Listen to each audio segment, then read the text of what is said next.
Good day and gratitude, family. This is Face the Nation with Bolden Unchained, and we are here at midnight with the ancestors. And there it is right there. And we are a little late, just a few minutes. Just a few minutes. However, the ancestors are patient, very patient.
He better not put his motherfucking hands on her, I know that.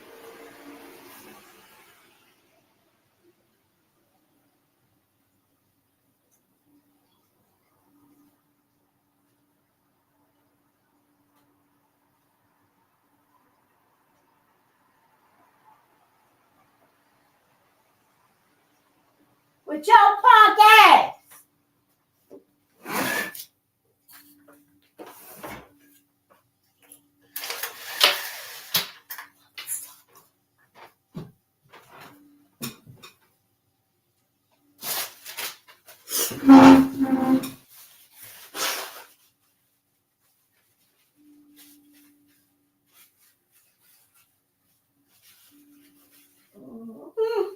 Ooh, spirit come through.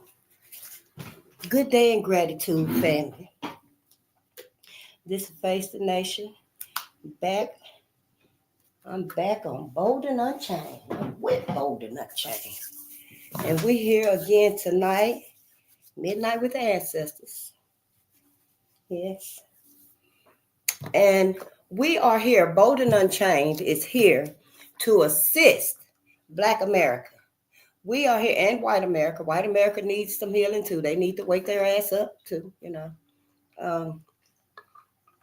But first and foremost, our mission is here. We are here to assist Black America in awakening.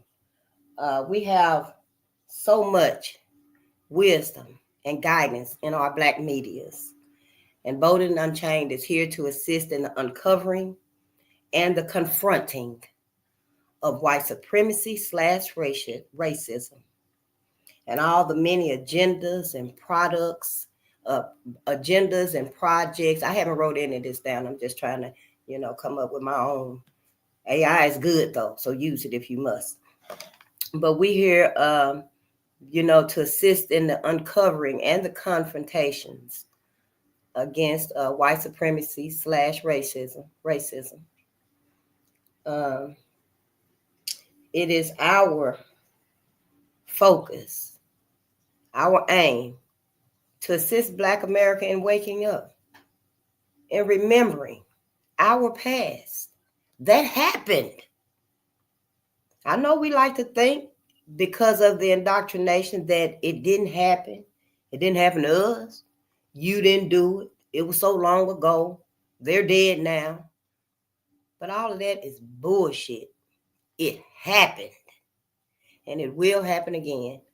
And so Bolden Unchained is here on Black people's side. We know exactly whose side we stand on. We're on the ancestors' side. Bolden Unchained. We're on the ancestors' side. That's it and that's all. First and foremost, we ain't hurting nothing in between, because we all about love. But we gonna make sure we okay. It's many agendas against Black America. It's been for years, for decades, for centuries. This is possibly the longest grudge ever known, definitely to some of us, me, namely. But our story is a fact that must be told. We can't ignore it for white people's comfort. We cannot ignore what was done any longer. You know how Black America always say forgiveness is for you? You ain't got to forgive the other person. It's for you. But what about us? We ain't forgave us. That's why we such a mess out here. Can we begin to forgive us? Can we know why we are against us? In my opinion, Black America feels like we didn't fight for our freedom. That we know nothing about history, but the masses feel that way in general.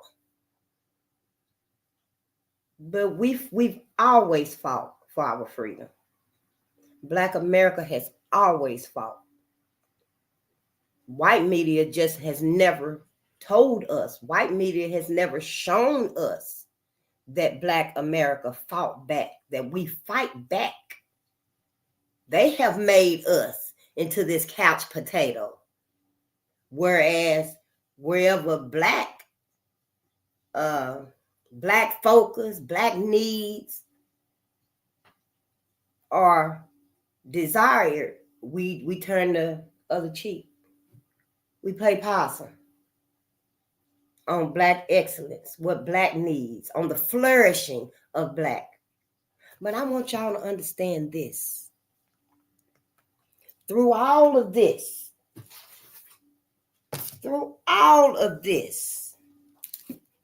every last bit of it hasn't stopped the root, the desired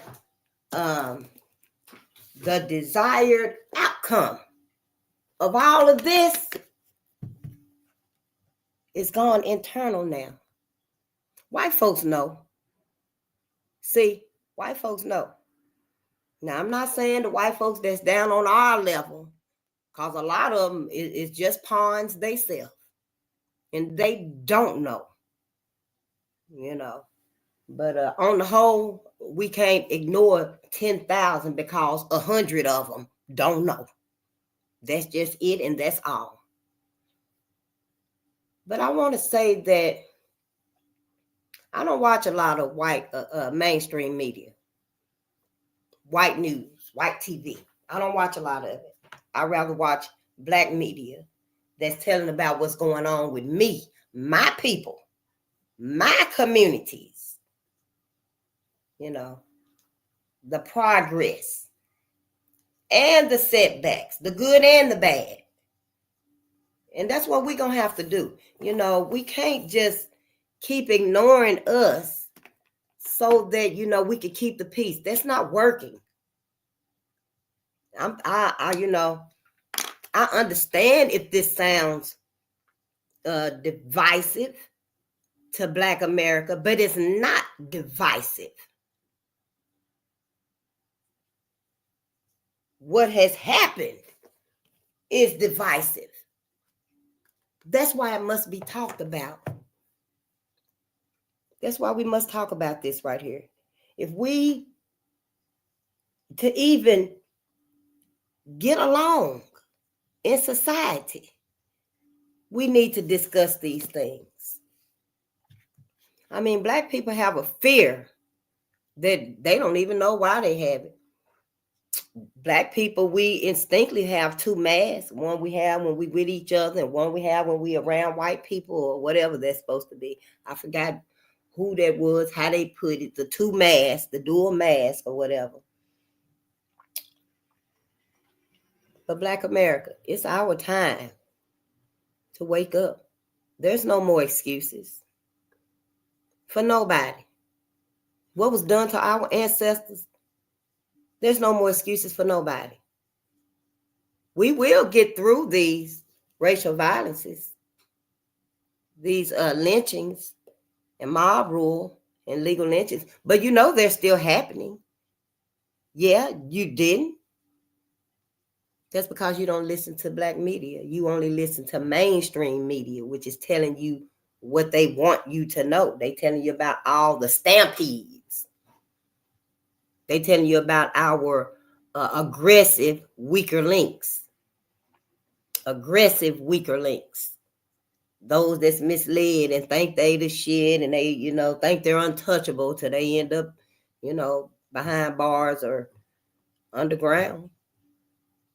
That's all mainstream media is telling you. Mainstream media is not telling Black America what we need to know. So I suggest, you all start typing in on YouTube. Change your algorithm. Change your motherfucking algorithm. Ain't it that simple? I mean, why the hell you got blah, blah, blah coming up in your news feed instead of what's going on in the world? Black America, please. We ain't got but a hot sunrise until the new world is up, completed. They still putting that 5G system up and stuff. They truly are. But I just I got to rambling and stuff. I do not apologize because here you ain't even got to be here because the ancestors is here to begin this. But I just want to say that this right here, it's just changed shape. The hatred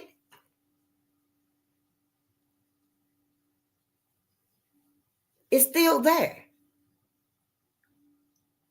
See, white people have perpetrated this illusion that we keep in front of us.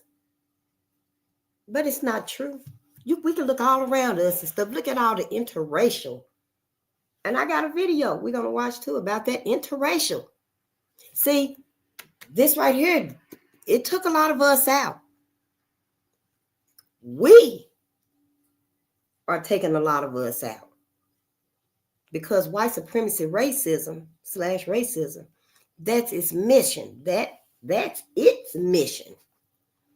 We can't be controlled anymore. So if we can't be controlled anymore, they rather just go ahead and exterminate us, which they've been trying to exterminate Black people for decades now. I have some papers somewhere on it. But the thing that this video is going to teach us is that now, with all the other agendas that are anti-life, anti-Black life, tell it like it is. All these agendas, projects, events, operations that are anti-life, now interracial relationships is one of the leading anti-life, anti-Black life agendas that we must put more focus on. Yeah, we must put more focus on that. Love who you love. Love who you love. But at least get us some information, Black America. At least get us some information. Emotions ain't everything. Emotions is not everything.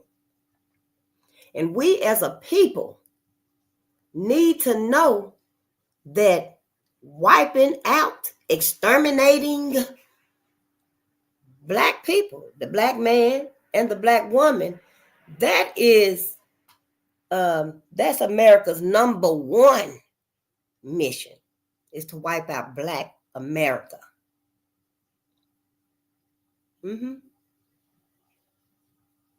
Yes, it is. I know we don't want to believe it. I know we do not want to believe that shit. It don't make sense. No, it don't make sense. Because unbeknown to us, white people are really concerned about white genetic survival. They want to keep that control, racism, white supremacy, and they want to be able to sustain and maintain their white genetic survival at all costs.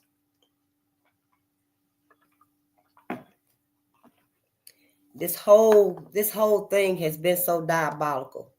You know, society going along with all of that anti-Black life, the agendas, the histories, the laws, the bills, you know, the traps. And then to let it happen again, don't you dare, Black America, don't you dare think that society won't let the Black race, the Black people be strung up again, because it will. Societies, all of them, all of the societies would let history happen again.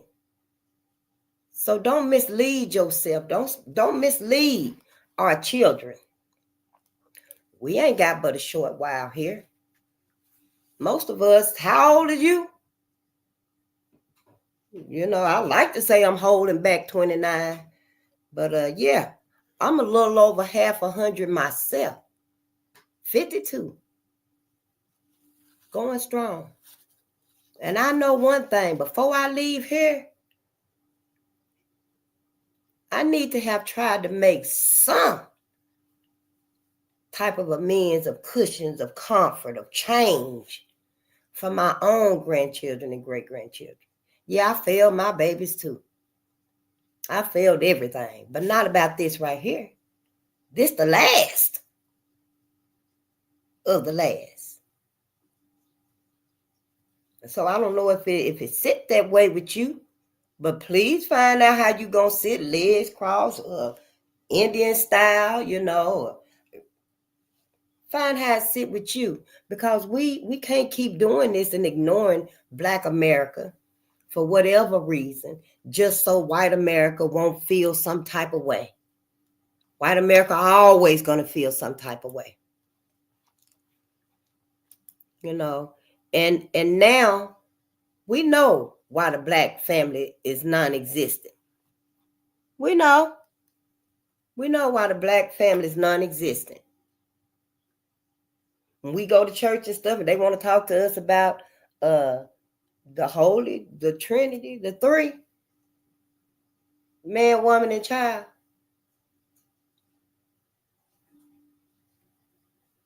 Or, you know, well, the mama and the baby, whatever that is right there. But life is man, woman, and child. Life is man, woman, and child. Life is not just the mama and the baby. You know, and I'm just saying that, to me, all of that right there is to erase and to put a veil over the Black family. You know, I do believe in a creator. I believe in cosmic energy as the creator. I don't know what else to call it. I don't give it a name and try to put it in a box. It's just cosmic energy, you know. But that's who I believe in. That's what I believe in. I believe in cosmic energy. You know, I don't try to put it in a box and call it nobody's name. That's unnamed. And I don't know if y'all can see this right here. Let me take off if I can, let me take off that blur so you can see this right here.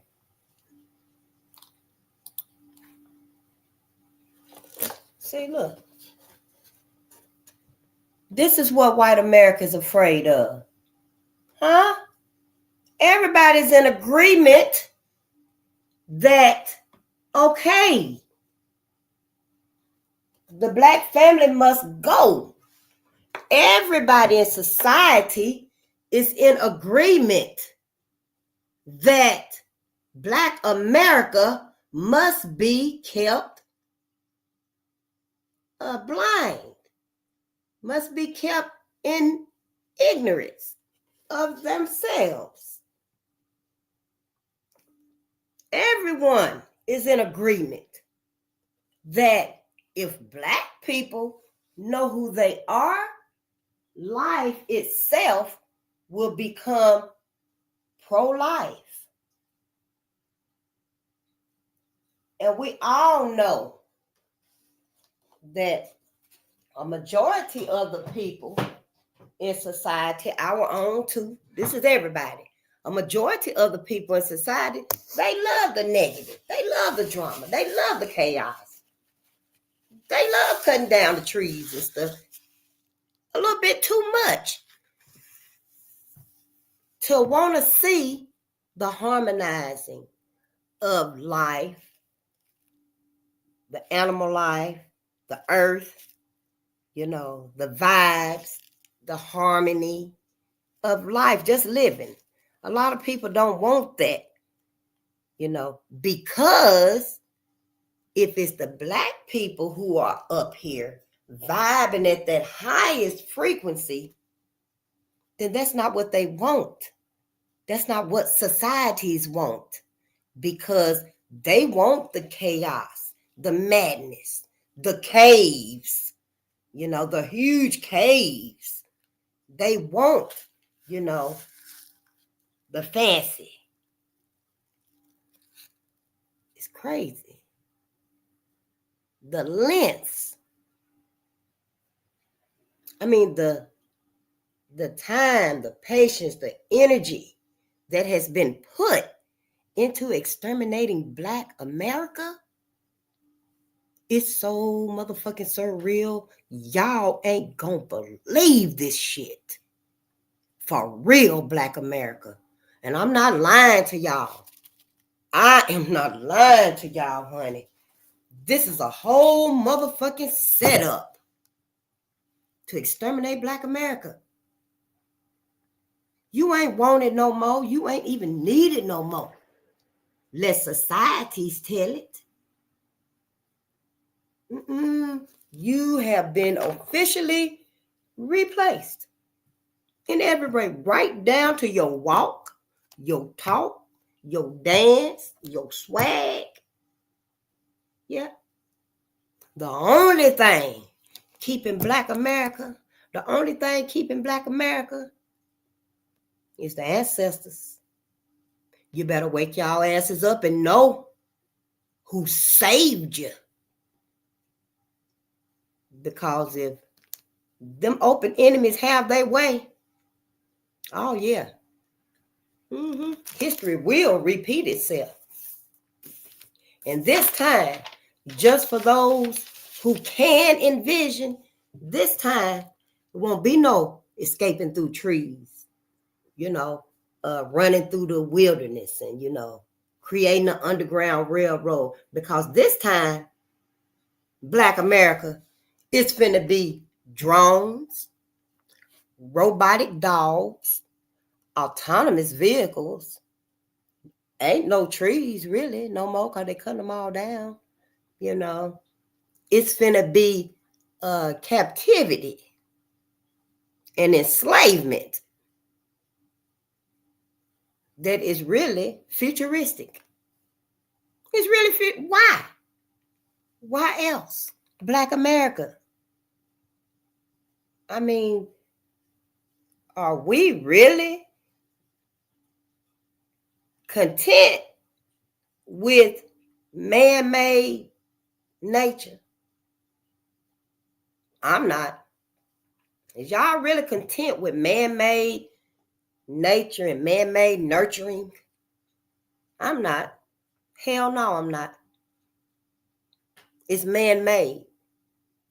I was listening to Knowledge Well Media, And he was explaining about natural law. There's man-made law and order, and then there's natural law and order. Which one are we governed by, Black people? Are we?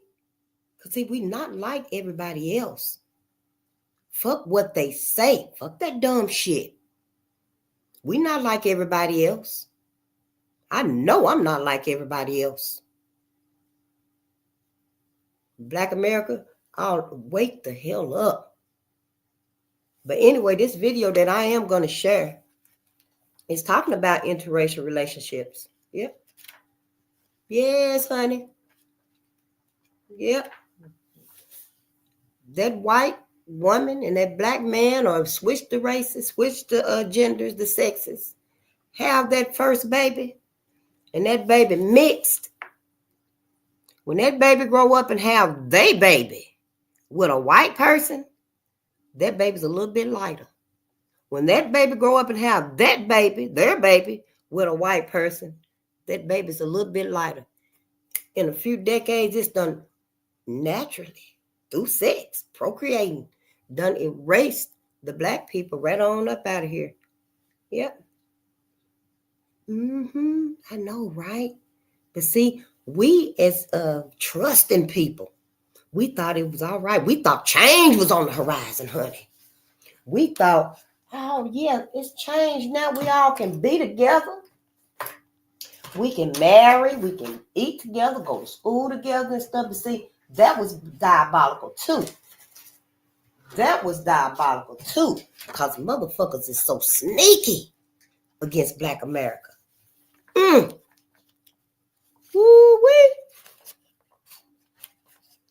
I am convinced that the reason why it took so long for us to be able to leave them plantations is because the system had to be rerouted immediately.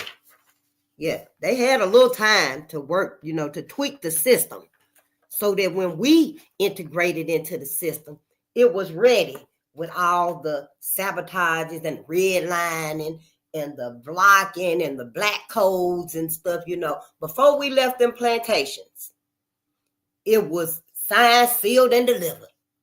That even education, music, medical, all of them little links, all across the board, all of them had to be paid to accept the integration of Black America. So when we left them plantations and we actually came out here into society, that's why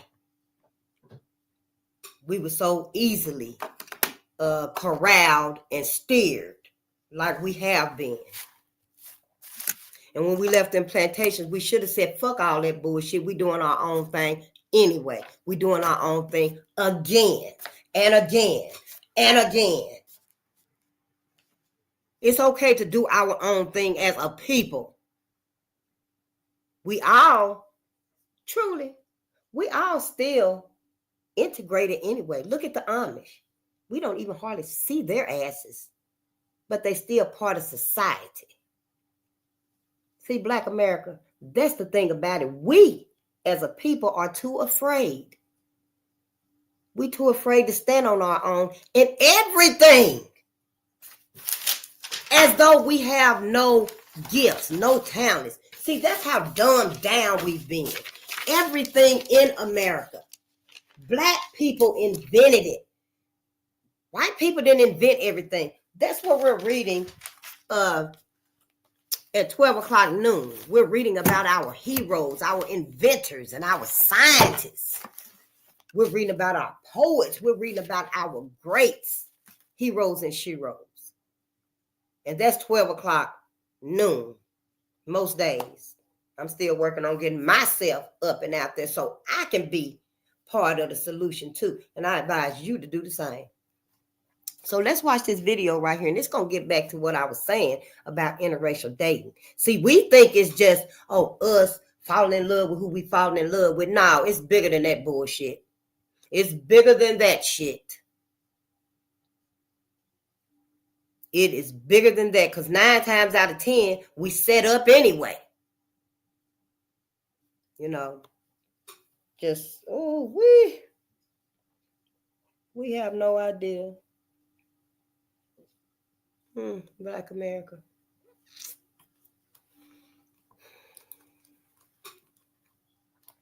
Yeah, let's watch this video right here. They are going to wipe out black people, and this is how. Oh, wait a minute.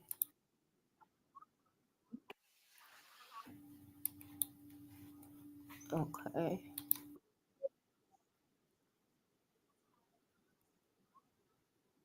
Oh, damn.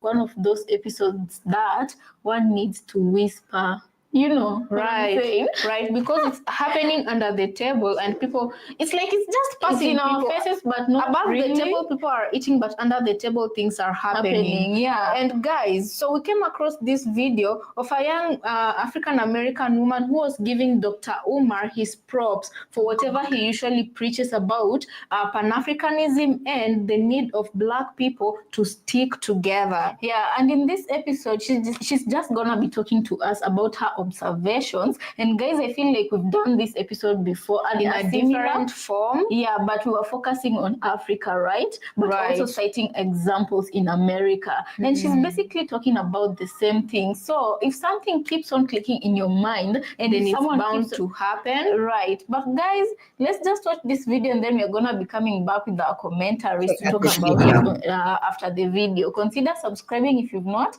and leave us a comment on what you think about this episode. Let's watch. Y'all, I think Dr. Umar is right. Let me explain. So after the election, I don't know if y'all remember, but there was an interview with an Asian dude and a white guy who voted for Trump. And the Asian guy asked the white guy, hey, why did you vote for Trump? And the white guy's response was that he wants to basically keep the white race growing. And he doesn't want the white race to decline by population and numbers. And that really opened my mind to think a little bit more, because when I'm thinking, you know, you want the white race to grow, I'm thinking, okay, white people are going to have more kids. White people are going to be the ones. And while we climb this mountain, I want to tell you guys about Shopify, a platform that makes starting a business incredibly easy. Shopify helped me turn my YouTube channel into a business, and they can do it for whatever you're passionate about, like climbing mountains. Whew. If you've ever bought my merch or Feastables, you've used it. I'm forever grateful for them because I've been using them since we had 20 million subscribers. Shopify powers businesses in 175 countries. Starting a business can be scary, kind of like climbing this mountain. But entrepreneurship allows you to wake up every single day and do what you love, so the risk is worth it. Can you build an elevator next time, Jimmy? This is now Shopify Mountain. To be honest, I couldn't have done it without Shopify. Go to Shopify.com and start your free trial today. Well, at least you know where to get started. Go to Shopify. When I first joined HoneyBook, I was roughly making $1,500 a month. Fast forward to today, my marketing agency is making $40. Since here we go. Mainly white people voted for Trump. I mean, they're going to be the ones wanting to have the babies the most. I mean, they voted against abortion. I'm assuming that they're wanting to have the kids the most. But it's not that simple. Let me tell y'all something. They have been putting lately, and this is lately what I've been seeing, they have been putting the black and white relationship dynamic in the media so bad, in the music videos, the movies, the commercials, everything. And it just seems to me like they're going to try to eliminate our race over a course of generations. So basically, think about it like this. Say a black man or a black woman get in a relationship with a white man or a white woman, right? And the white woman or the black woman ends up getting pregnant, having a baby, a mixed baby. That baby then grows up and ends up, since if they normalize it so much, the baby is going to grow up and be, most likely end up with a white partner. It's very likely, y'all. So he's not eliminating the bloodline that raised him. He's going to eliminate the black bloodline that's coming after him. So it would not be that way if he was getting in the relationship with a black person or she was getting in a relationship with a black man, it would be like slowly erasing our race, if that makes sense. Like if white people are going to keep making decisions that keep us outnumbered by them. Because I don't know if y'all know this or not, but all of the colored people in the entire globe, it is like so many times more than the amount of white people and Europeans on the globe. Like, I need y'all to understand, we outnumber them globally, yes, but not nationally, not here in the US. So if they say we can't beat and kill them and we can't lock all of them up in jail, so the easiest way to keep them outnumbered is to make them erase their own race. Y'all, this unlocks so much in me mentally, because it makes me think like a lot of the stuff that we argue about be propaganda. Like, we sit up here and like black men sit up here and argue about, talk about how they don't like black women. They only like white girls. Y'all, all of this stuff is very much planned. It is not like, it's not just put in place like that by accident. When you see a majority of black women on TV, even Tyler Perry movies, there's gonna be a terrible black woman stereotype, a dangerous black woman stereotype that they're pushing on that exact show or movie or commercial. Like, they push the stereotypes that black women are too masculine, black men are too feminine. They push these things onto us so that we can date other races and eventually erase our own race in the meantime, over generations, y'all. And it's crazy because ignorant people do not think that deeply into it. They're just like, well, I mean, it's okay to have a white partner. It's okay if, my partner is black. Yes, it is okay, but you do not realize the generational impact that is going to come from that. That's why I say Dr. Umar not wrong about everything he's saying. He's Pan-African, trying to keep up the population of black people, and black people are listening to media and mainstream stuff and TV, and it's making us not want each other, so that we end up getting with other races, having babies by those other races. Those babies end up having babies by those races as well, and our community and our population eventually gets wiped out. This is not far-fetched. I'm not reaching, y'all. This is actually how they're gonna try and wipe our race out. Like, if you want to outnumber people, you have to outsmart them. And they are outsmarting us, putting all of these interracial relationships, throwing them in our faces, putting them all on TV, putting them all on social media every time you scroll. Like, it's not by accident, it's by design. So think about it like this. If we have police brutality killing our people, the baby daddies are often their baby mamas. These are black people. Black on black crime, along with interracial relationships. This is how they're gonna wipe us out, with those 4 things. And the easiest one being that's 5 huge. The interracial relationships and making us date other people and have babies by other races, so that we eventually wipe our race out. So guys, welcome back. Let us know what you think about that video we just played you, right? So when people keep on saying, you have to ask yourself when things are happening. There used to be a time in society where interracial relationships were being frowned upon. Literally, people would lose their lives if they were found betraying their race, frolicking with other races other than your own races. And then we also did a very similar episode to this one, where some bunch of palm-colored men were really bragging about, in America, they have been banned from being, special source donors to make women pregnant. In America, they've been banned. But in Africa, they are major donors in fertility clinics, where they donate their special sauce to. And then these guys were even have a Facebook and a WhatsApp group where they encourage other palm-colored men, and I don't know why it's always the palm-colored men wanting to change how the world is and how God created everything, you know. So they were just bragging about the fact that they should just be given time.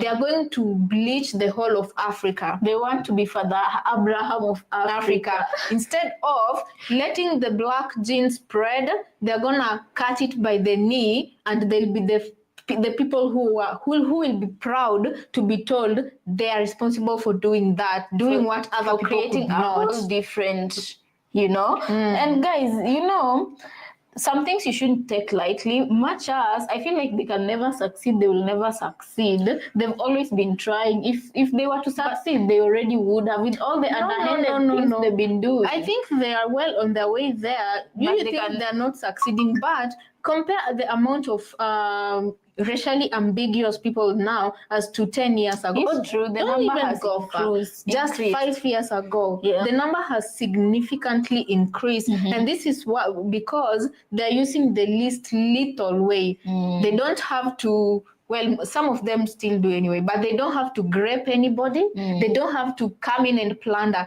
They just come in the name of love, in the name of investment, and they leave their tiny little seeds guys, in Africa, not only in Africa, but every other place where melanated people are. Yeah, and for people who are saying, oh, it can never happen, what. If they're it very happened patient. Argentina is a very good example. You know, and you know, when black people visit Argentina, they're like, where are all the other black people in this country? And if you know the history very well, you know what happened in Argentina. They sent the black men to the front line of the war, and then they just simply married their women, whiteified Argentina. Yeah, there's another thing you were saying about Japan using some commercials and driving programs, a lot of programs that so that women can have that baby fever, so that they can give birth, because Japan, as you all know it, is experiencing a low birth rate, right? So I feel like Japan should look at what the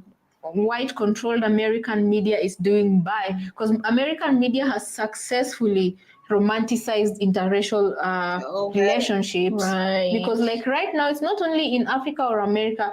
Anywhere where melanated people are, there has to be a palm-colored person and their seed, and the seeds are growing day by day. You know? Yeah, and also when you look at Japan, if they feel like, you know, playing enough of those videos will eventually make women want to get pregnant. Yeah, then you definitely know what to call what that is. You know what to call it, and you know what they will achieve by it. They already know what they will achieve. You know? Yeah, and guys, I feel like through time immemorial, I've come to understand that palm-colored people are extreme planners, and they are very, very patient. They can play a long game. They can play a long game. And for us, melanated population, you know, we just we just exist. We don't just exist. We are just good by nature.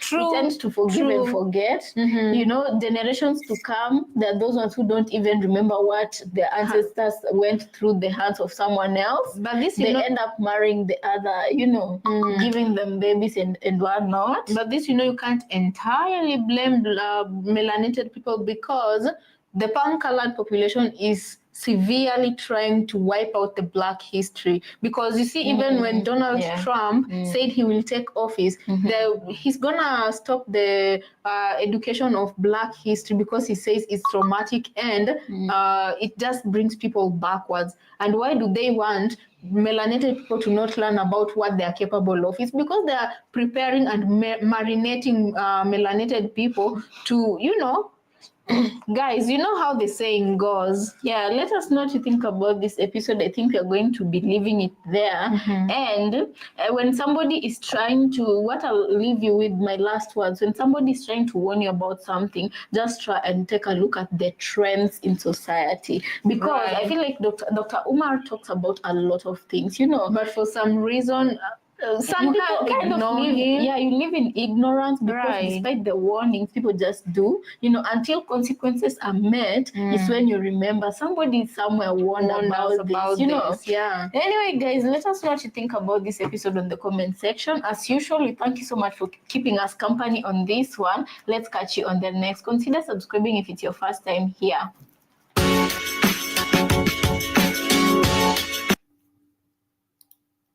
All right. And that right there was the twins. It's on there on YouTube. Twins Hang Out Kenya. Twins Hang Out Kenya. And they also part of our Black media also. And so something else I need to maybe continue. We're gonna look how much we've read in our book. Racial Violence in Kentucky, 1865 to 1940. Oh wow, when everything is bleary, you can't see anything, can you? Let's take it off so you can see. Yeah. Racial Violence in Kentucky, 1865 to 1940. I did have a video, Racial Violence in Kentucky, 1865 to 1930. Let me see if I can find it right quick. Hold on. Because you know how I am with the whole looking for everything, things that I need, things that would make it much more simpler and easier to navigate. Okay, I think it would be in the, let me see. Let's check this one right here.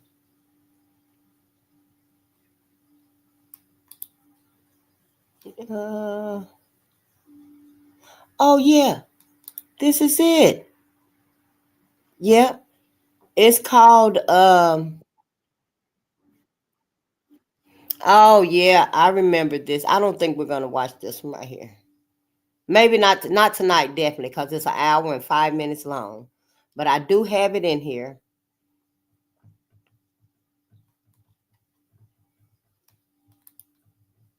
Yep, I do have it in here. But I would like to find another version of it. But anyway, in case you want to look it up, the title is Life Behind a Veil, Veil, Blacks in Louisville, Kentucky, 1865 to 1930. And it's by George C. Wright.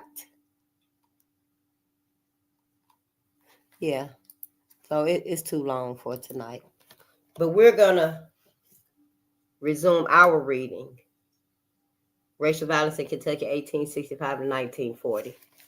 And that didn't say racial violence, by the way, but, pardon me, excuse me. Prosperity. But it's the same era.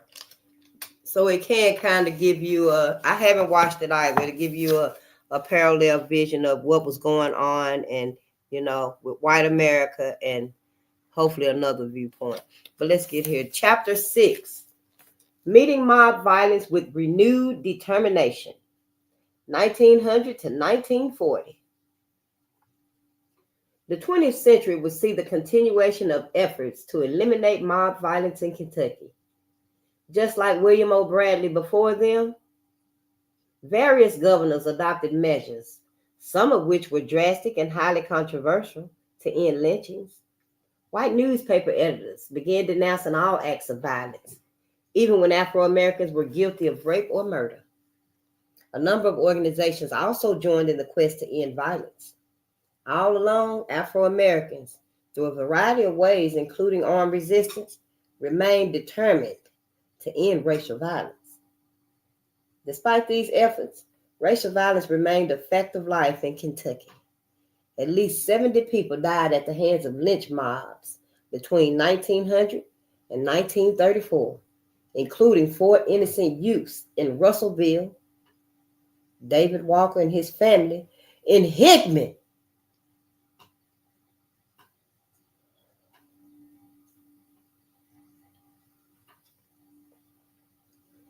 At least 70 people died at the hands of lynch mobs between 1900 and 1934, including 4 innocent youths in Russellville.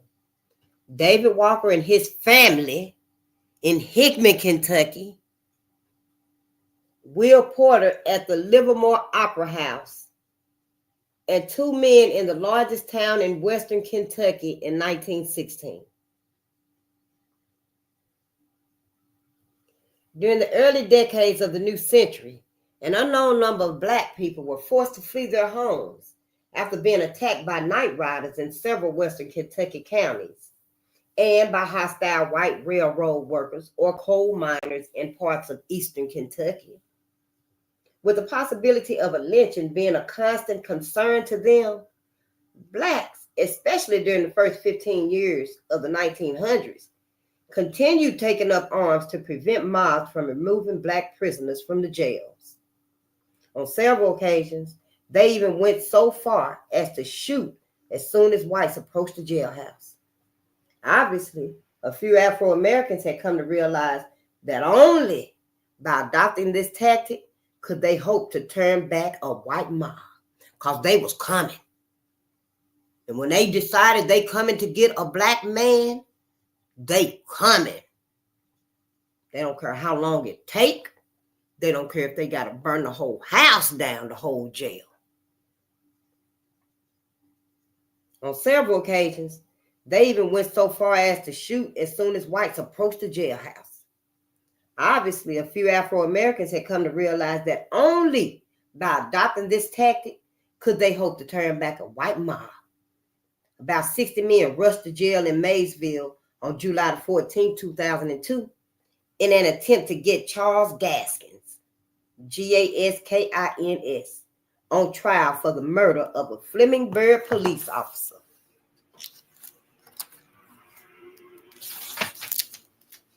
Making no attempt to protect their prisoner, the sheriff and his 12 deputies allowed the mob to break the windows and the door, and then to batter down the cell door with a sledgehammer. Just as the mob was about to seize Gaskins, shotgun fire came from across the street. According to the newspaper account, this had the effect of scattering the mob, which left as quickly as it came. Coward ass. The Blacks responsible for the shooting were never identified, though they were believed to be Gaskins' relatives. After the incident, a report circulated that the sheriff and his men had been ordered not to fire their weapons. Without question, Blacks had saved Gaskins' life because they were finna lynch him. They was finna get him. And the sheriff and his deputies, they was going to let him get that Black man. And yeah.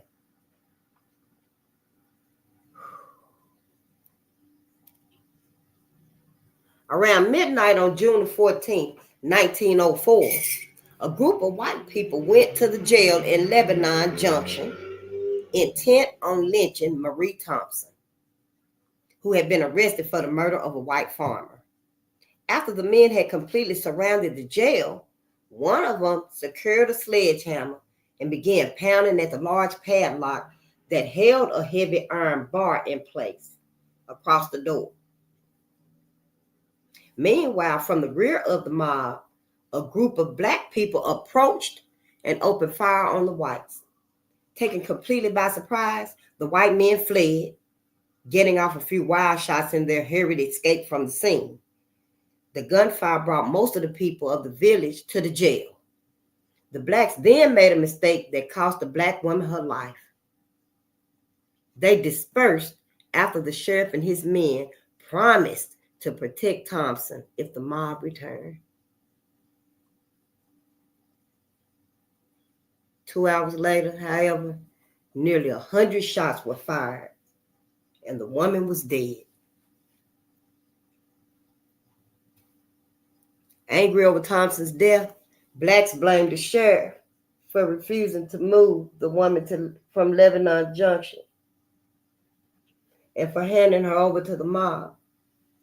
Fearful that Blacks would seek revenge, whites in Lebanon Junction armed themselves and waited several nights for an attack that never materialized. Because we ain't never took revenge on y'all asses. We ain't never been the type of people. We've always been trusting of white America. We've always been sincere.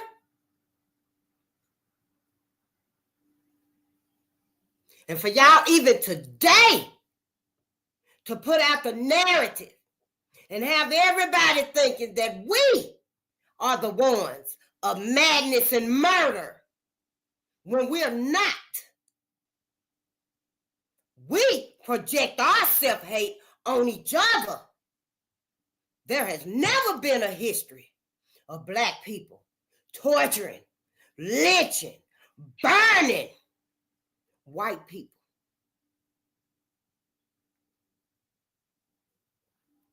Ooh-wee, ancestors. Spirit come through. And here it is, allegedly 2024. And y'all ass is still building that grudge up. The motherfucker ain't even got a driver now. That grudge got so many damn avenues and transformations and routes. We don't know what the hell it is now. Is it a car? Is it a plane? Is it real?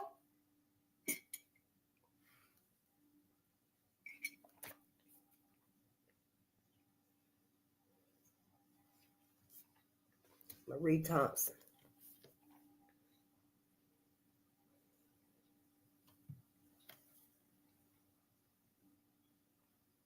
In 1908, a shootout occurred near the small western Kentucky community of Dixon when Blacks attempted to prevent a lynching. Jacob McDowell, McDowell, described as a hard-working colored man of mature years, had an argument with Smith Childress, Childress, Childress, however you want to say it, a deputy marshal in Providence, over a white man's intimate relationship with a young Black girl.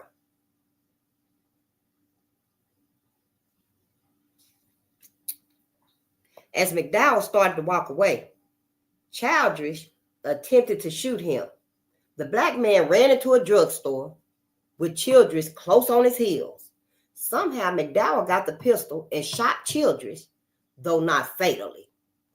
McDowell went immediately to the police station and explained the incident to the authorities. Fearful that the Black man would be lynched by the notorious, disorderly, and violent element in Providence, the police judge had McDowell sent to Dixon, the county seat of Webster County, for protection. Upon learning that a lynch mob was forming, Providence's sheriff telephoned Dixon's officials to have McDowell moved to Henderson. Harve McDowell, Harve, knowing only that a mob was preparing to attack the jail at Dixon and lynch his father, rounded up 11 Blacks, several of whom was relatives, and headed for that city, hoping to prevent the lynching. While on the road to Dixon, the Blacks heard the sound of horses and realized that the white mob were about to overtake them. At this point, their exact actions became unclear. Instead of confronting the mob, they decided to hide in the field. Did Harve McDowell and the others attempt to hide in the field, as the whites would later contend to bushwhack them? The Blacks would testify in court that they decided to get off the road and hide in the field to allow the whites to go on without a confrontation. This seems rather strange, since they were traveling as fast as possible to arrive at the jail in Dixon before the mob and protect Jake McDowell. Allowing the white mob to pass by would have meant, in all likelihood, that nothing would be done to stop the lynching. But in the words of Harve McDowell, in the words of Harve, Harve, Harve,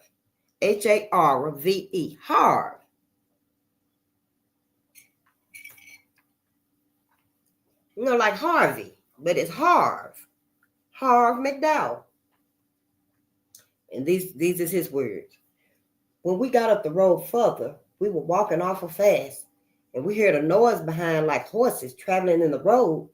When someone of the boys spoke up and says, "Boys, there's a crowd of men behind us on horses," and said if they were to be the mob, we are in danger.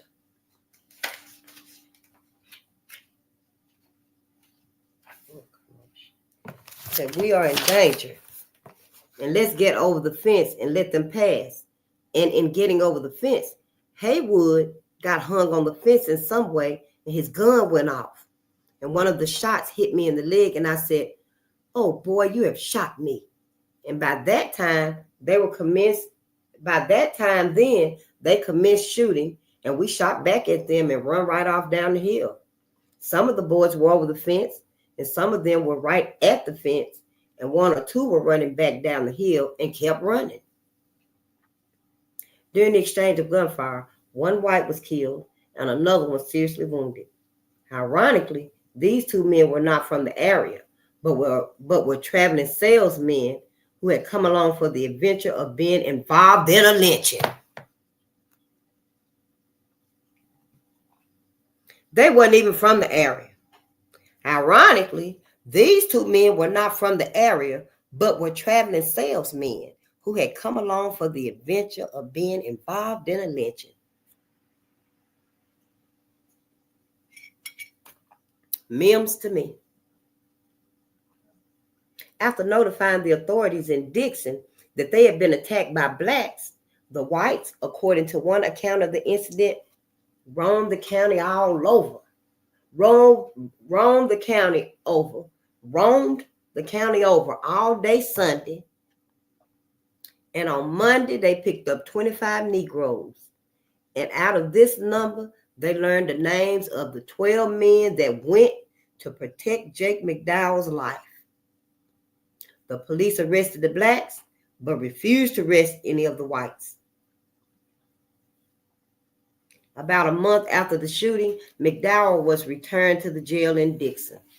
The protection afforded him proved to be lax, and they were still held in jail, or were proved to be lax, and his son and the other men were unable to provide protection, since they were still held in jail in another city.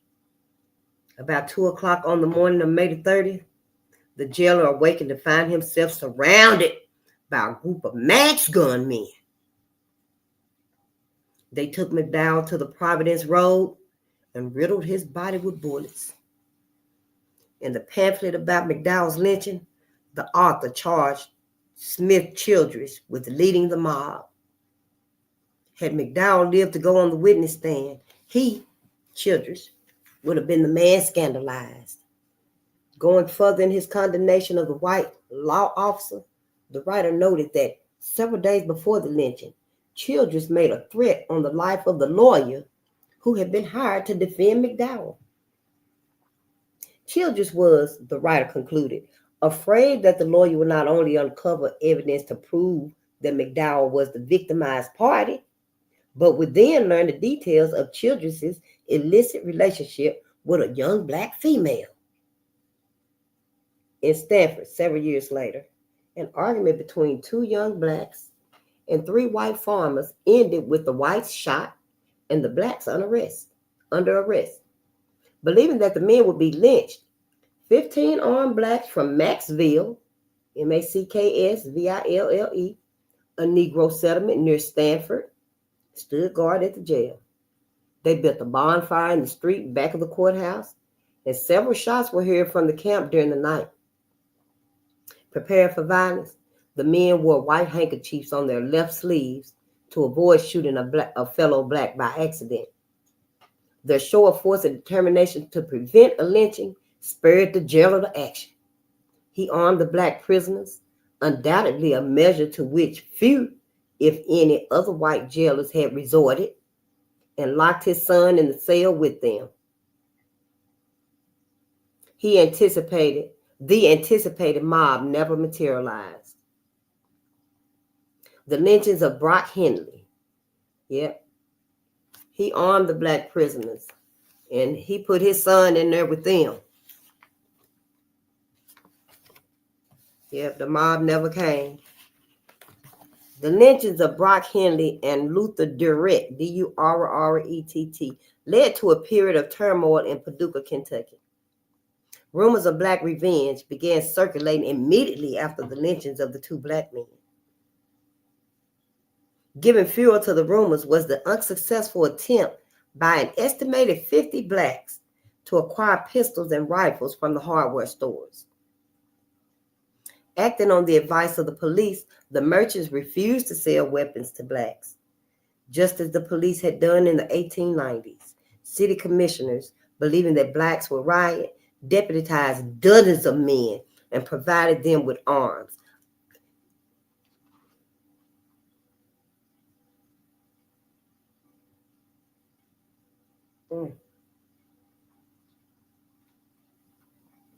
In another event that seemed to be a replay of 1892, a white in jail for the murder of a black person was moved to the state prison after city officials heard rumors that he had been targeted for death by Afro-Americans.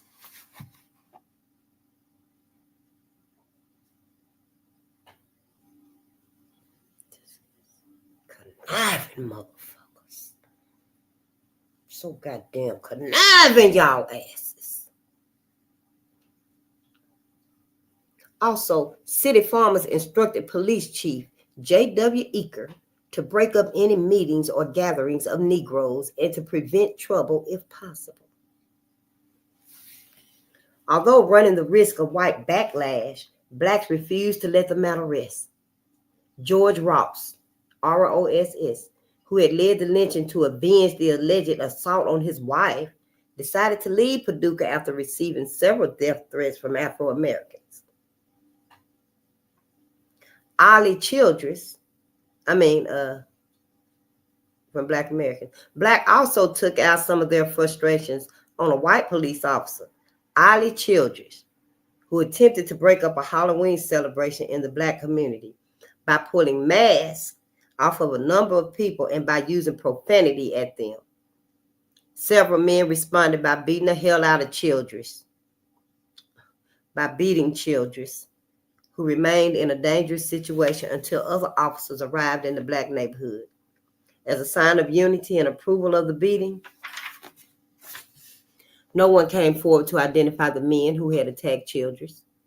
The Paducah newspaper mentioned that dozens of blacks protested the lynching of Henley and Durrett by leaving town and going to the north, where they were confident of finding better jobs and an improvement in race relations. As had been the case in the late 19th century, whites assumed that an attack was imminent whenever blacks became vocal in their protest of a lynching. After the lynching of Rex Scott, R-E-X-S-C-O-T-T, and Hazard, H-A-Z-A-R-D. After the lynching of Rex Scott and Hazard in July 1934, whites feared the worst. In his long, detailed account of the incident, Berea College professor, B-E-R-E-A, Berea College professor J. Wesley Hatcher, H-A-T-C-H-E-R, concluded with a postscript explaining that the report of blacks planning an attack on the white coal miners was groundless. They had no such intention and did not discuss it. But the rumor greatly frightened the miners, and the operators armed them with dynamite to meet the attack, and they waited in vain through the night for their coming. The Negroes thought it a good joke. The Negroes thought it a good joke.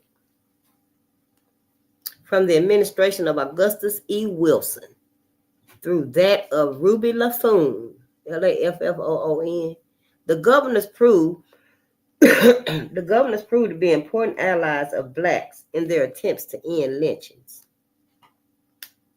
Without question, these governors were far more committed to ending acts of lawlessness than their 19th century predecessors had been. And this was true even of the men elected with little or no support from Afro-Americans. These early 20th century governors were concerned about Kentucky's reputation. They were tired of reading magazine accounts and editorials in the New York Times that described Kentucky as one of the most violent states in the Union. Wilson, responding to the letter from the NAACP about the lynching of Will Porter at the Livermore Opera House, assured the interracial organization that he too was outraged over the incident and wanted the guilty brought to justice. He agreed that unless something was done to punish members of the mob and prevent such incidents from reoccurring, the Livermore lynching would be a blot on Kentucky's name. Several years later, Democratic Governor Augustus O. Stanley, confronting the Western Kentucky mob intent on lynching a black man, said that to allow a lynching to take place would bring disgrace to the state, and the rest of the nation would view Kentuckians as uncivilized. Everybody was uncivilized. Furthermore, the governors agreed that the mob rule was akin to an epidemic, that one lynching led to others, and that the violence of the night riders would spread like an infection until all law-abiding citizens were at risk, just like government officials in the Deep South. Kentucky's chief executives realized that to attract industries, the state had to be presented as a place where law and order existed.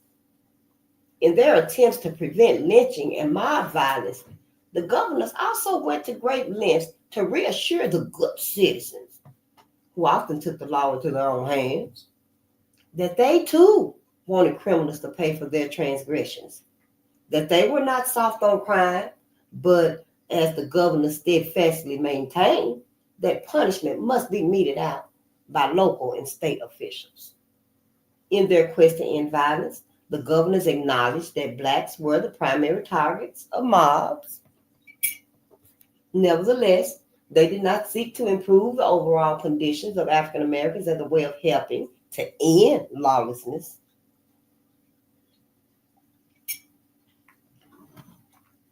In short, most of the governors refused to make any comments that suggested any displeasure with Kentucky's Jim Crow society.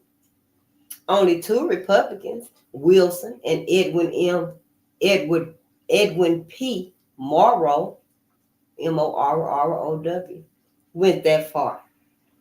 Only two Republicans, Wilson and Edward P. Morrow, went that far, calling not only for an end to mob violence, but also for an end to racial discrimination in most areas of society.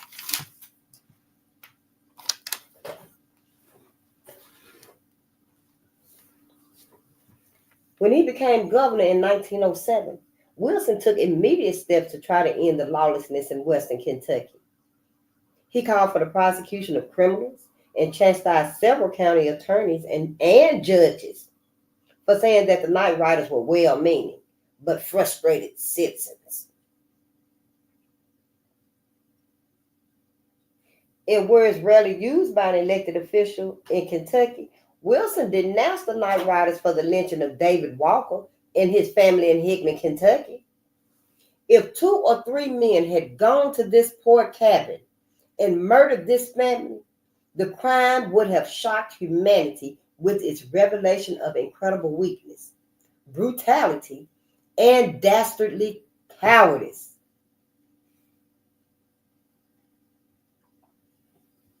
That a larger number, some 50 men, joined in such a crime multiplies its cowardliness and wickedness 50-fold and makes every member of the band guilty of murder in the first degree. The lynchings of the Walkers, he concluded, were an outgrowth and the logical results of the toleration of night rider crimes in the state. It is only one step removed from civil war. The governor offered rewards up to $500 for the arrest and conviction of any night rider. He also urged law-abiding citizens to defend themselves, promising to pardon anyone who shot a night rider. This strong belief in self-defense was a view. Let's see here. This strong belief in self-defense was a view Wilson had long expressed. Indeed, many years earlier, when applauding George Denning, Dinning, for firing on the mob, Wilson had written, "Every man who takes the law in his own hand, and especially every man who is a member of a lawless band that goes with the double cowardice of those who enter upon lawlessness with the protection of night and of overwhelming numbers against one poor and helpless man, takes his life in his hands, and if the victim in despair kills him, no one has any right to complain." Yeah. At the cost of hundreds of thousands of dollars, Wilson sent state troops to Western Kentucky and kept them there for more than a year. Prominent citizens in a number of counties eventually came forward and cooperated with the governor in the formation of county law and order leagues, county law and order leagues that helped patrol the roads and guarded their neighborhoods and guarded their neighbors. Guns and ammunition shipped from Frankfort were given to people who remained under constant threat of attack from the night riders. Hopkinsville, where a massive raid had occurred, received a Gatling gun. The show of force initiated by Wilson succeeded in bringing the violence to a halt in 1910. The night riders remained dormant for the rest of his administration, but started a second wave of attacks around 1915.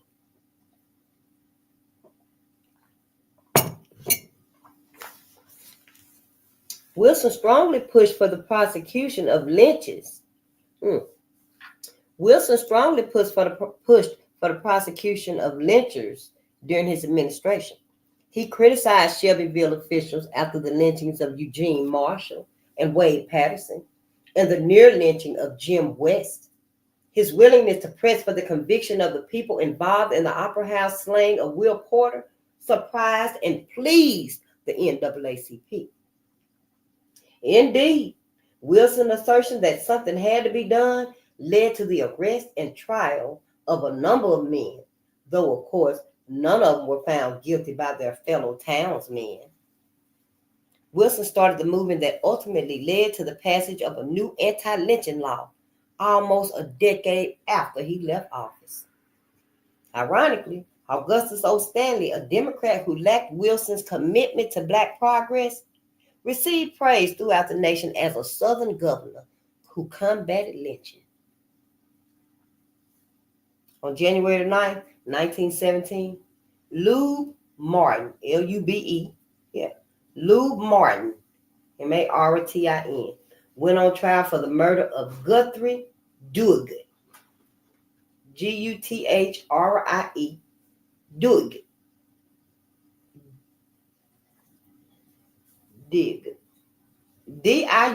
Diuguid, a policeman in Mary.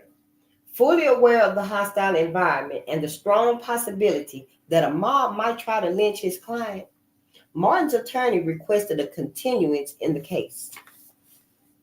Judge Charles H. Bush agreed and ordered Martin sent to Hopkinsville for safekeeping.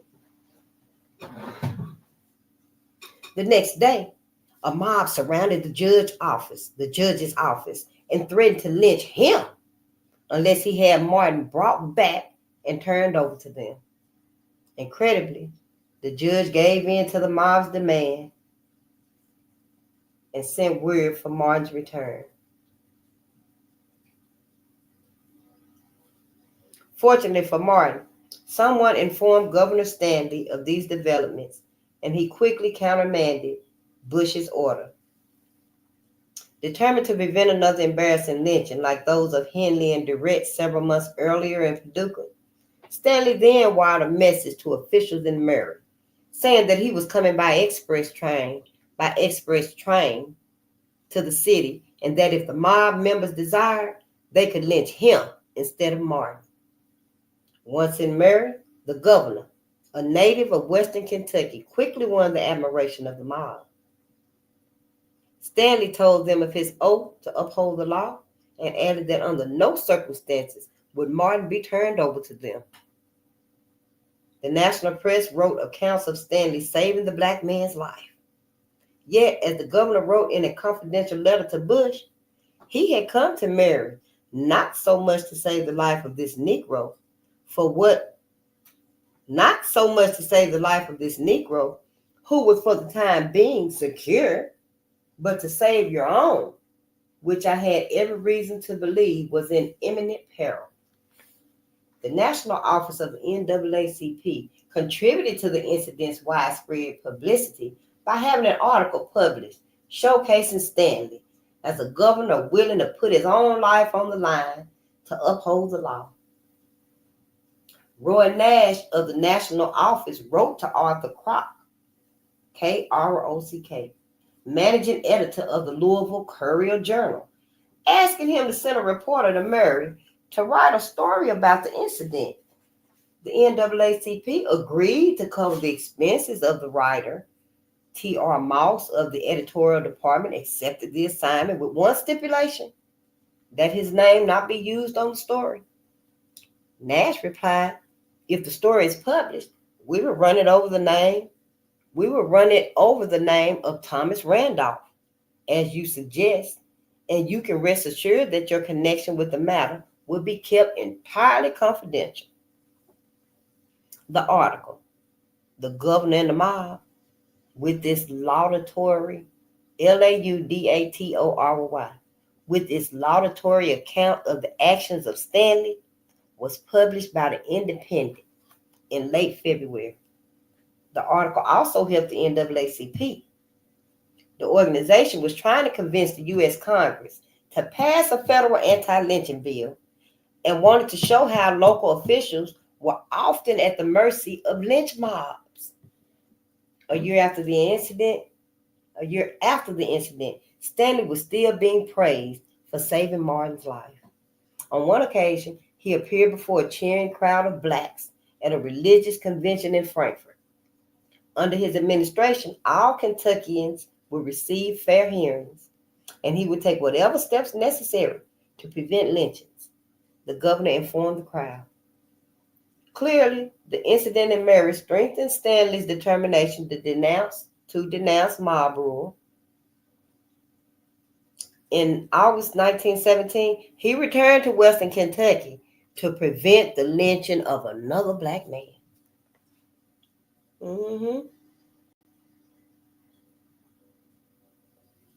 Republican Edwin P. Morrow, elected governor in 1919, made the ending of mob violence a high priority in his administration.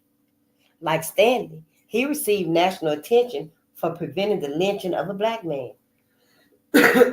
In rural Fayette County on February 4, 1920, 10-year-old Geneva Hardman was murdered and perhaps sexually assaulted. Geneva Hardman, Hardman, Hardman. A black Army veteran, Will Lockett, quickly became the leading suspect. Lockett. After being arrested and taken to police headquarters, he confessed to the murder. Fearing a mob might storm the jail, the authorities rushed the black man to the state penitentiary in Frankfort. The day after Lockett's arrest and confession, the grand jury, which had been called into session solely to investigate the one incident, indicted him for murder.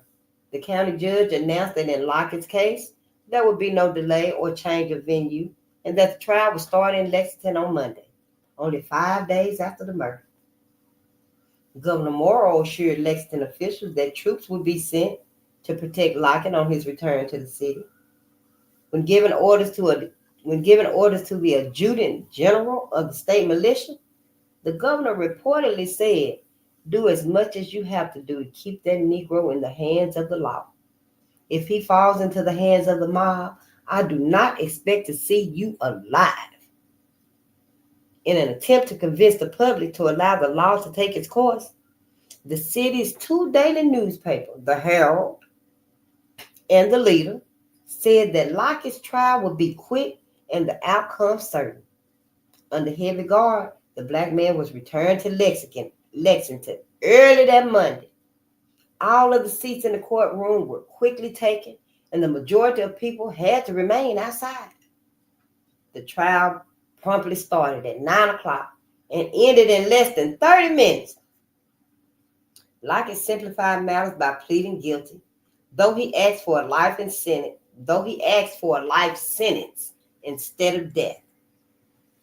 In what had to have been an unusual move, but one done obviously to appeal to the hostile crowd, the judge agreed to a request by the prosecuting attorney that the jury reach a decision without leaving the courtroom. To no one's surprise, they sentenced Lockett to die in the electric chair. But then a riot occurred. As explained by historian John D. Wright, W-R-I-G-H-T, a movie camera urged some of the people in the crowd outside the courtroom to shake their fists and yell for the benefit of the camera as the trial was ended. The noise led some people to think that an attack was being made, and they rushed towards the courtroom door. The commander of the militia struggled with several men before firing 2 shots from his pistol, a signal for the troops to fire. A deadly volley left bodies scattered all over the courthouse steps. Some of the crowd fired at the troops and police, injuring one policeman so badly that he had to have an arm amputated. 5 of the mob were killed outright. Another one died a few days later. It was estimated that as many as 50 received wounds of varying severity. 21 of them was being treated at the city hospitals.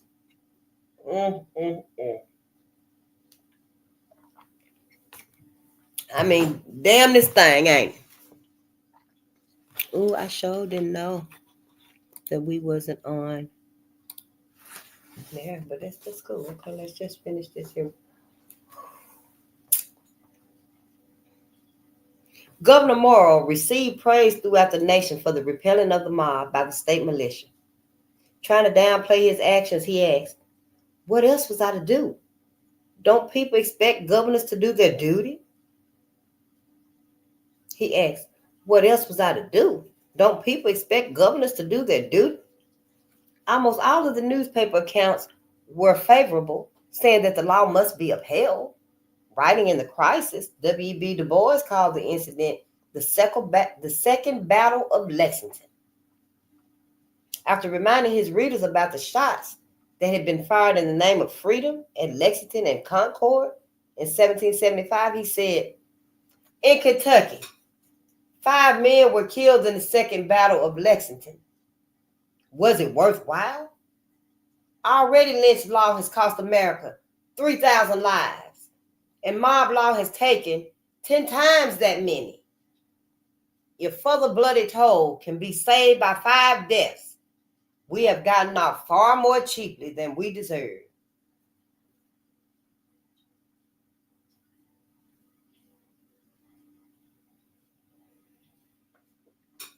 Prosperity. Officials of the NAACP sent a glowing telegram to Morrow. They hoped his actions would be emulated by other Southern governors. The NAACP also made much of the fact that even before ordering the troops to Lexington to protect Lockett, Morrow had spoken out for a national anti-lynching law. 6 years later, a second trial involving a Lexington black made national news, and the state's governor was praised for upholding the law and preventing a lynching. On January 19, 1926, Clarence Bryant and his 2 children were murdered, and Mrs. Bryant was raped.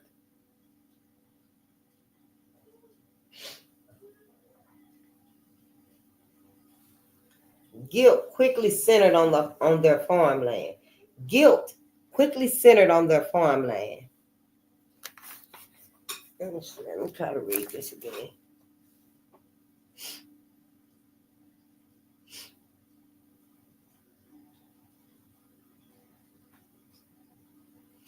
Guilt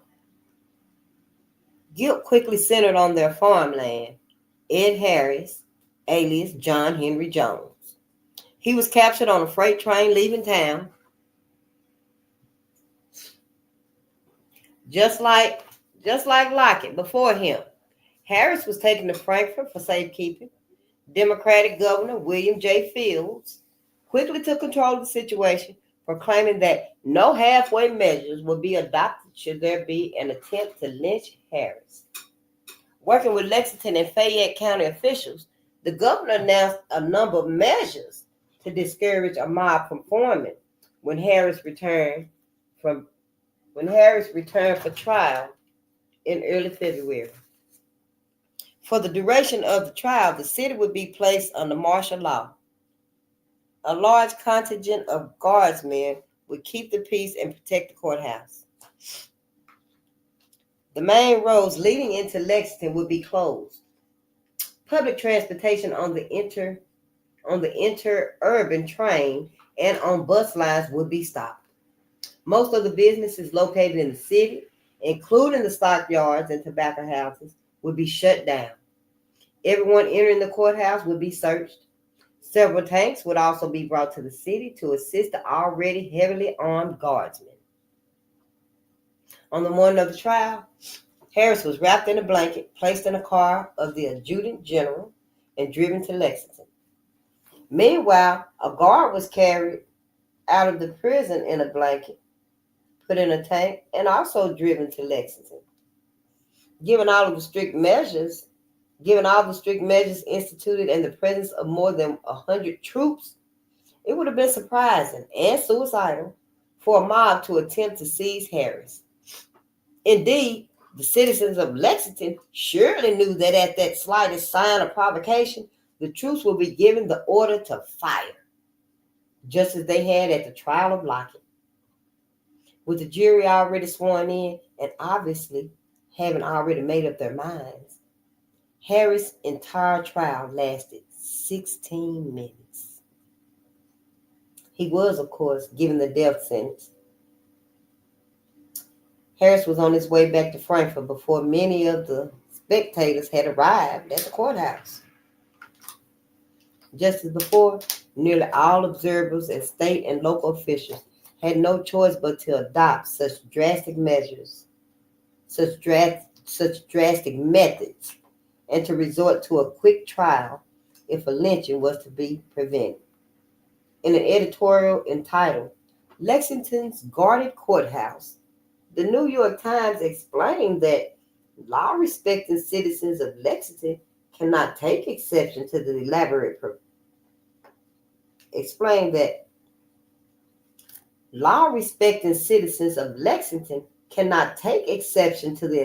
preparations to prevent a lynching when they remember that since 1888, no less than 168 lynchings have occurred in Kentucky. The state's violent past more than justified the action of the governor in placing the city under martial law, the paper concluded. Had Morrow and Fields gone too far in their attempts to prevent lynchings? When considering the racial violence in Kentucky and how lynch mobs often perform their grisly task at will, unafraid of law officials, it is difficult to criticize the governors for using the maximum amount of force. Fields probably felt pressure into taking a tougher stance. Perhaps he thought that his actions were being measured against Morrow's, and he was afraid of being criticized for not doing everything within his power to prevent a lynching. In both cases, however, the governors and the Lexington officials trampled on the civil rights of the accused men, making fair trials impossible. That Lockett and Harris would be found guilty and dealt with quickly had been openly admitted by officials prior to the trials. The decisions to avoid long trials and to not grant changes of venue were in one sense giving into the spirit of the mob, because the accused men, were dealt with quickly and severely and were not even given a chance to defend themselves. As we have seen, several governors received praise from the National Office of the NAACP for their efforts to end mob violence. From its inception in 1909, the NAACP staked much of its reputation on ending mob violence. As Robert L. Zangrando explains, Zangrando, the anti-lynching drive had, well, for the NAACP, had an urgency, a public visibility, and a dramatic quality that no other civil rights activity quite matched. It was through the anti-lynching struggles that the NAACP gained much of its stability and recognition. At the end of the First World War, the NAACP became committed to the passage of a federal anti-lynching law. Introduced by Leonidas C. Dyer, Leonidas Cdyer, a Republican. The bill was designed to protect citizens of the United States against lynchings when the states refused to act. Like most of the anti-lynching laws passed by the states, the bill called for fines and imprisonment for officials who knowingly allowed lynchings to occur and refused to apprehend members of the mob. Counties in which lynchings occurred would be required to pay restitution to the family of the victim. Southern congressmen staunchly opposed the legislation, saying that the Dyer bill infringed on the rights of the states. The bill passed the House on 3 occasions, but each time it was defeated in the Senate. In the early 1930s, the Southern Commission on the Study of Lynching did a survey of Southern lawyers, judges, and other officials, asking their opinions of whether or not federal legislation should be enacted to prevent lynchings. The response of the Southerners was clear. Out of 213 responses, 194 expressed emphatic disapproval. Only 14 approved, and 7 were qualified. Most of Kentucky's congressmen refused to support the Dyer bill. In 1922, when the bill passed the House for the first time, only Ben Johnson, a Democrat, and John M. Robison, Robison, a Republican, supported the measure. Meanwhile, 2 other Republicans had tried to straddle the fence. John Langley, Langley, voted present. C.F. Ogden, Ogden, who had been elected in part on the strong black vote from Louisville, was absent. The Dyer bill died in the Senate without coming to a vote. Nevertheless, Senator A.O. Stanley, the former governor who had been praised for saving Lou Martin's life and who knew firsthand the horrors of lynchings in Kentucky, had not been in favor of the bill.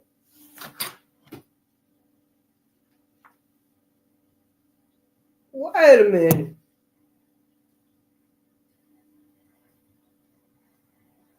Whoa. Nevertheless,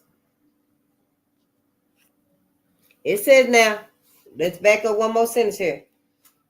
It says, the Dyer bill died in the Senate without coming to a vote.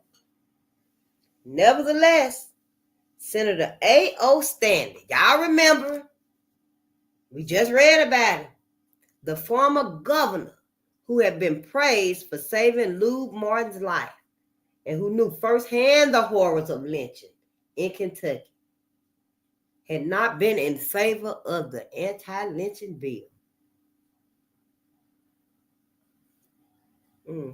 Wow. See how quick? Hold on.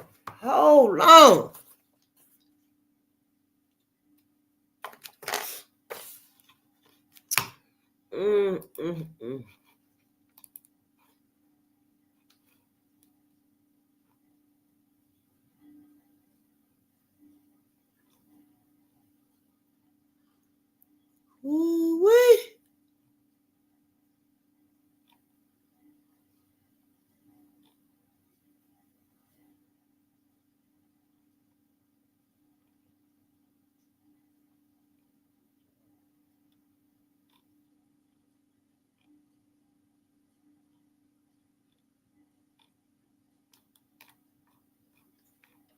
I'm just gonna put you something on.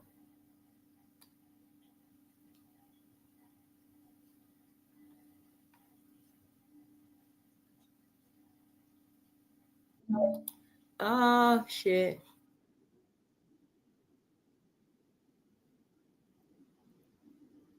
Check this out.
Often preaching about Black entrepreneurship and advocating for boycotts of white-owned businesses that perpetuated discrimination.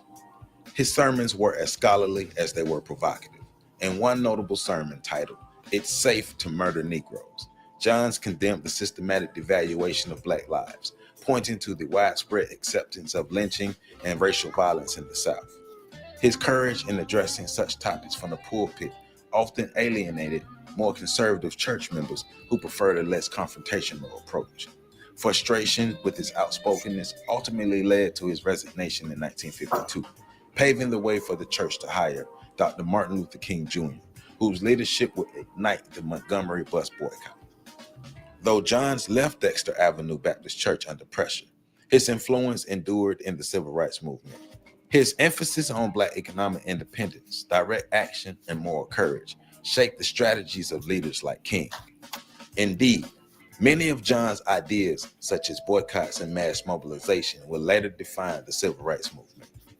Beyond his ministry, Johns was a prolific writer and thinker, often publishing essays in Black newspapers that dissected the racial injustices of the Jim Crow South. He was unyielding in his criticism of both white supremacy and the complacency of some Black leaders, whom he accused of compromising for social acceptance rather than pursuing true justice. It was only after he died in 1965 where Johns' contributions began to receive broader recognition. His ideas and activism are now seen as foundational to the work of the civil rights leaders who followed, particularly in Montgomery, where his fiery sermons inspired a generation of activists. Dr. Johns was a visionary leader whose intellect and courage set the stage for the civil rights movement. His scholarship, revolutionary sermons, and emphasis on Black economic independence challenged the social and racial order of the Jim Crow South long before such activism became widespread. Though he never achieved the fame of his successor, Dr. Martin Luther King Jr., Johns' work laid a critical foundation for the struggle for racial justice in America. His life was a testament to the power of conviction and enduring impact of speaking truth to power.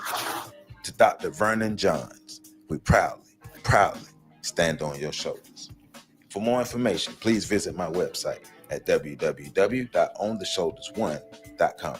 There, you can support my OTSOG book series.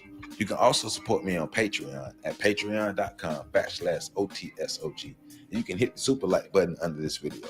I love you all, and make sure you catch the next video coming up.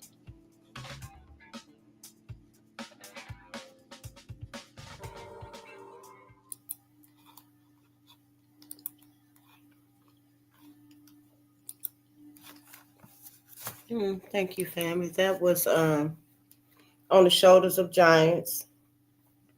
Oh, that was Vernon John. Vernon Johns. If you see a good fight, get in it.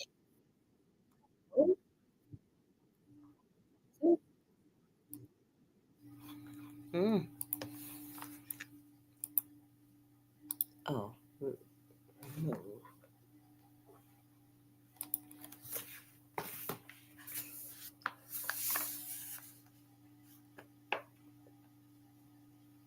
In describing Stanley's lack of support for the Dyer bill, the Louisville Leader, a black newspaper, said that notwithstanding his Kentucky Negro black newspaper,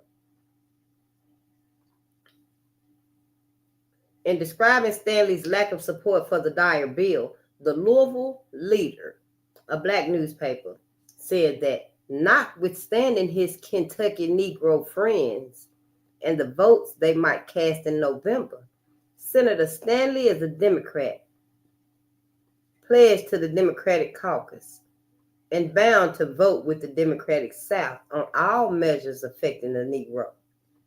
This view would apply to most of Kentucky's representatives. In 1937, the NAACP secured the signatures of 202 congressmen in support of the Gavagan petition, Gavagan, the Gavagan petition to bring the anti-lynching bill to the floor. Walter White of the NAACP wrote to a black leader in Hopkinsville, saying that Kentucky's representatives had not signed the petition, which was 16 votes short of going to the floor. Included among the 6 Kentuckians was Fred M. Vinson, who would eventually serve on the United States Supreme Court. Alben W. Barkley, Alben, Alben W. Barkley, Barkley, was one of Kentucky's most influential voices in Washington in the 20th century. Barkley enjoyed a long and distinguished career in politics.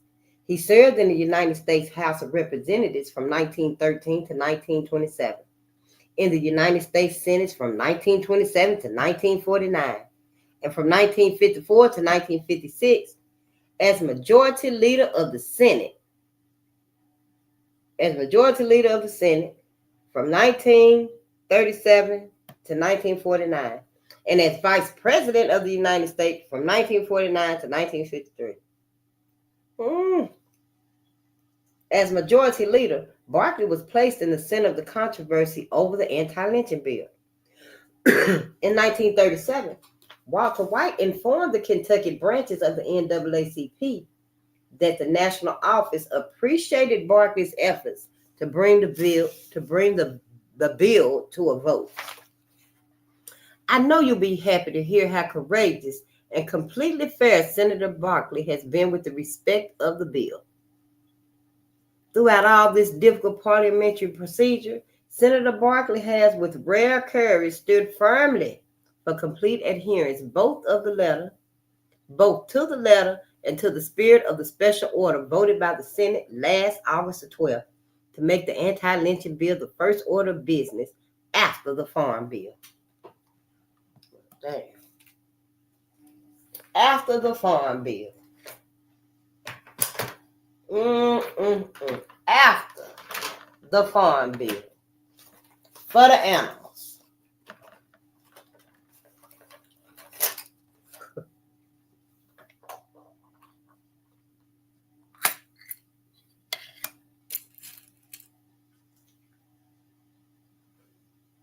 Three years later, however, A sharp exchange took place between the two men.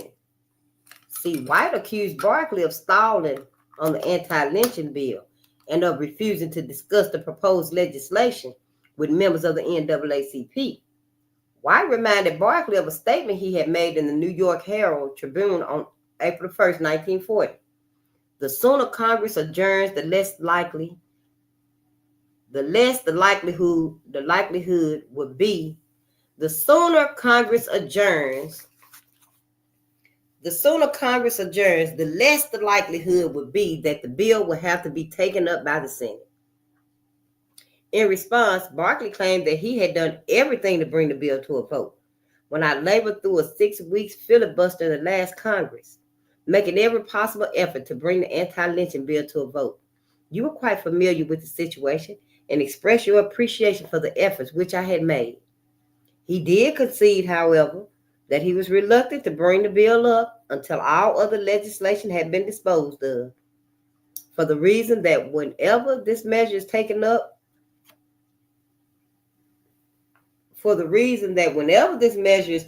all other business, no matter how urgent, would come to a stop and the Senate would find itself in the midst of another filibuster. White concluded by saying that Barkley and the senators opposed to the filibuster of the Southerners lacked the moral courage. Let me read that again. White concluded by saying that Barkley and the senators opposed to the filibuster of the Southerners lacked the moral courage to oppose the brazen tactics of the minority, which is fighting this bill. So they lacked the moral courage to oppose the brazen tactics of the minority, which is fighting this bill. With such weak opposition to filibustering, there's no wonder that the filibusterers are so cocksure and are so confident that they can once again prevent a majority of the Senate from voting one way or the other on this legislation. It is this situation which is resented by citizens, whites as well as colored, and South as well as North.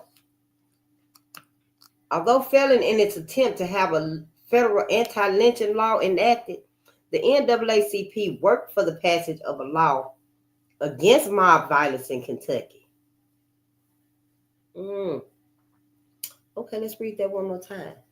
Although failing in its attempt to have a federal anti-lynching law enacted for Negroes, Black people, the NAACP worked for the passage of a law against mob violence in Kentucky.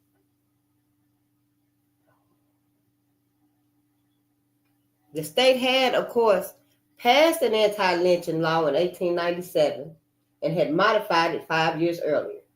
But because of the brazen way lynchers often carried out their tasks, many people assumed that the state had no anti-lynching law. Not that the law was simply being ignored by mobs and officials alike. Surely the NAACP attorneys knew that Kentucky had passed an anti-lynching law. It is clear, therefore, that much of the impetus by the NAACP for anti-lynching legislation was simply an attempt to keep the issue in front of the public. Also, they hoped the new law would force officials to come out openly and forcefully against lynchings. Actions by branches of the NAACP. I need to mark this page.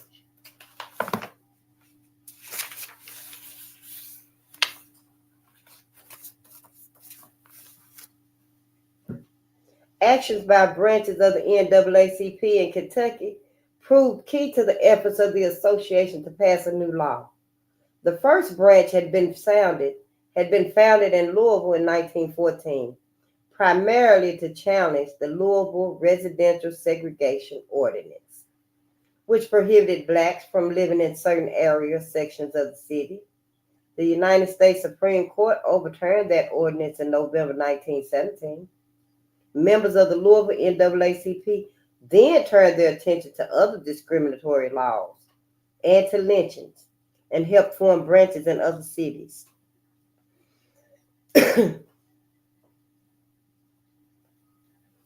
The Frankfort branch Founded during the First World War, quickly became the leading civil rights organization in central Kentucky. And because of its location in the capital city, members of the branch had contact with elected officials as well.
All right, let's just set this to the side.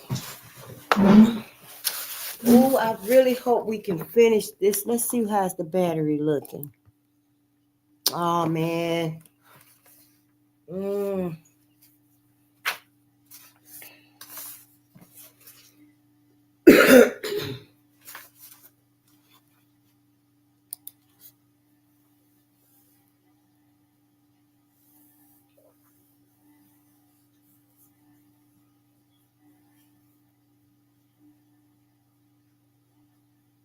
White concluded by saying that Barclay and the senators opposed to the filibuster of the Southerners lacked the moral courage to oppose the brazen tactics of the minority, which is fighting this bill. With such weak opposition to filibustering, there's no wonder that filibusterers are so cocksure and are so confident that they can once again prevent a majority of the Senate from voting one way or the other on this legislation. It is this situation which is resented by citizens, whites as well as colored, and South as well as North. Although failing in its attempt to have a federal anti-lynching law enacted, the NAACP worked for the passage of a law against mob violence in Kentucky. The state had, of course, passed an anti-lynching law in 1897 and had modified it 5 years after. But because of the brazen way lynchers often carried out their tasks, many people assumed that the state had no anti-lynching law. Not that the law was simply being ignored by mobs and officials alike. Surely the NAACP attorneys knew that Kentucky had passed an anti-lynching law. It is clear, therefore, that much of the impetus by the NAACP for anti-lynching legislation was simply an attempt to keep the issue in front of the public. Also, they hoped the new law would force officials to come out openly and forcefully against lynching. Actions by branches of the NAACP in Kentucky proved key to the efforts of the association to pass a new law. The first branch had been founded in Louisville in 1914, primarily to challenge the Louisville residential segregation ordinance, which prohibited blacks from living in certain sections of the city.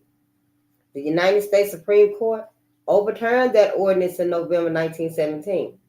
Members of the Louisville NAACP then turned their attention to other discriminatory laws and to lynchings and helped form branches in other cities. The Frankfort branch, founded during the First World War, quickly became the leading civil rights organization in central Kentucky. And because of its location in the city capital, in the capital city, members of the branch had contact with elected officials as well. The Frankfort branch was led by Edward E. Underwood, a dynamic physician who had been active in the struggle for Black equality in Kentucky since the early 1890s. The branch began what turned out to be a 3-year struggle for the passage of an anti-lynching law immediately after Governor Stanley prevented the lynching of Lou Martin in Murray in 1917. Underwood called upon the governor, asking his assistance in securing the passage of a law to prevent mob violence. According to Underwood, Stanley readily assented. On another occasion, the black physician showed the governor copies of the anti-lynching laws of Ohio, Illinois, and Indiana to convince him of the necessity of supporting within the bill a feature calling for the automatic removal of peace officers after a lynching had occurred. As Underwood explained, lynchings are made possible either by the cowardice of the peace officers or their secret collusion with the mob. The NAACP, in other words, was pushing for one of the main features of the 1897 law that had been eliminated in 1902. Without such a feature, Underwood informed the governor the law would not be enforced.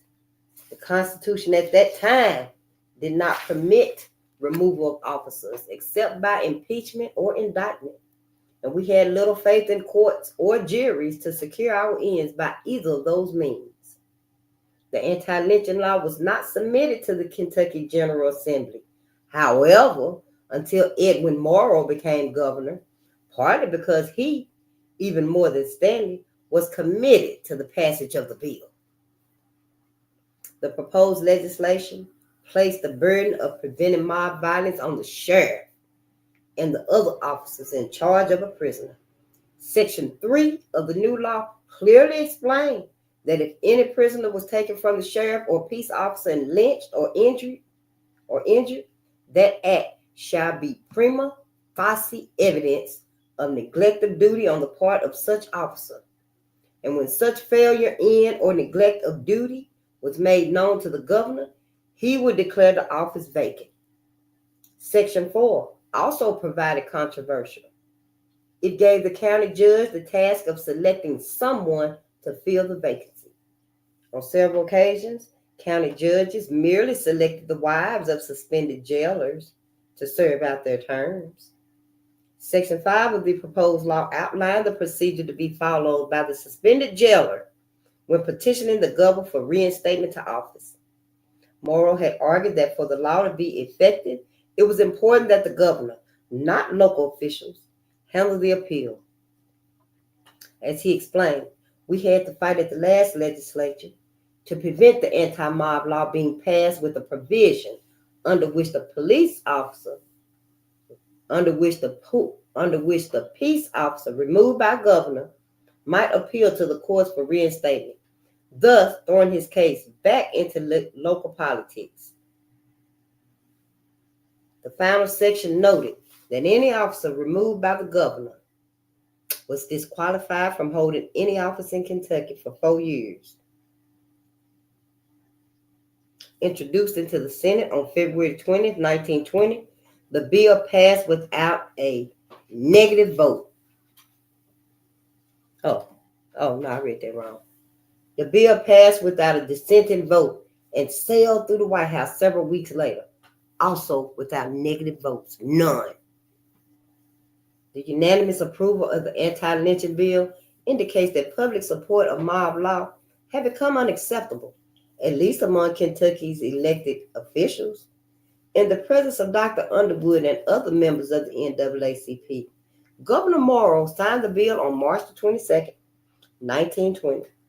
He then presented the gold pen to Underwood to acknowledge his crucial role in the passage of the anti-lynching bill. Yep, and I think we will finish the rest tomorrow. Peace and power to the people.